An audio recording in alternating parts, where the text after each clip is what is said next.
ګرانو کتونکو جهانګیري طرف ته غټه جلسه شوې ده، بیا به د دې نورو اکټیویټي یو احاطه کوو.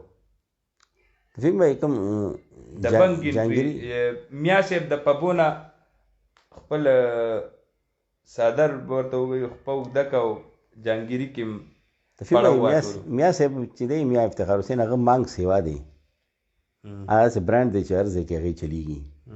نو هغه ضرورت په جهانګیري کې محسوس کېدو. هلته سکندر خان چې دی عوامي نشر پارټي کوم نامزد کینډیډیټ دی، هغه ډېر درنې جلسې کېږي هلته.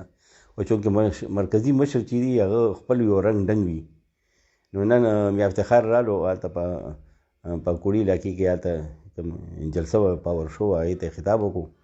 او دې سره کوم هغې ځای حلقې و تنظیمونه دي، ورکر دی ډېر ایکټیو شو، ډېر جوش کې رالو، خپل یو ذمہداري کوم احساس یې وایي نور تېز کړو.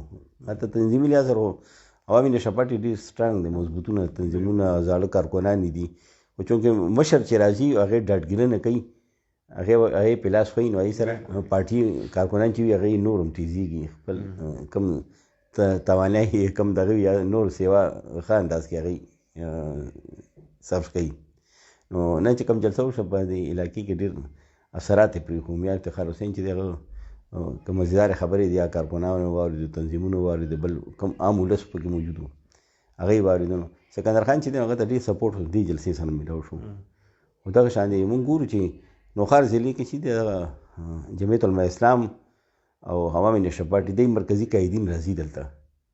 مونږ ګورو د میجر بصیر چې کوم حمایت وشو، خټک قومي مومنټ، خټک تحریک کال اوازې ورکړی دی پرون، د نن د میا صاحب د انټري د جهانګیري رخ د سیاست کم طرف ته روان شو. دلته چې کوم څنګه میا صاحب رالو دلته کې خطاب یې وکړو، د عوامي نشر پارټي کوم کینډیډیټ دی کوم سرګرمیانې یا یې نورې تیزې کړي، ورکر بیدار شو، ویښ شو، خپل ذمېدارانو احساس ورته شو، ډاډ ورته میلاو شو، نو هغوی نور ښې طریقې سره خپل سرګرمۍ شروع کړي. بل دلته چې کله اعلان شوی دی د دغه سکندر خان حمایت اعلان کړی دی، میجر بصیر تېر شوي ایم پی ای دی، هغه یو قوم پرستۍ یو دغه خلکو کې اچولی دی، لهر یې دغه کړی دی، یو پیغام یې خلکو ته ورکړی قوم پرستۍ. نو موږ چې ګورو نو په دې بیلټ کې قوم پرستي او د مذهب کارډ دا دواړه کارډونه دلته کې چلیږي. د قوم پرستۍ کارډ چې دی جهانګیري دلته چې پی کې 63 کوم دا حلقه ده دا ایریا په دې کې راځي. نو دې کې 2008 کې دلته کوم الیکشن شوی دی، نو هلته قوم پرستۍ کارډ چې دی میجر بصیر استعمال کړی دی او ډېر بهتر طریقې سره، بهتر حکمت عملي سره استعمال کړی دی، او هغې کې دی کامیاب شوی دی. او ایم پی ای سیټ باندې علاقه خوړه کوم حوام چې دی خپل ایم پی ای پیله ځل پاکستان چې جوړ شوی پیله ځل خپل هغه یو ایم پی ای وټاکلو.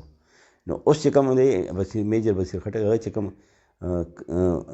قوم پرستۍ د خټک نامې یو کارډ راوچت کړی دی، نو هغې خپله راشي او د جلسې اټینډ کړي او خلکو کې داسې کمپین شروع. نو زه یم چې دا چې دی نو دا دې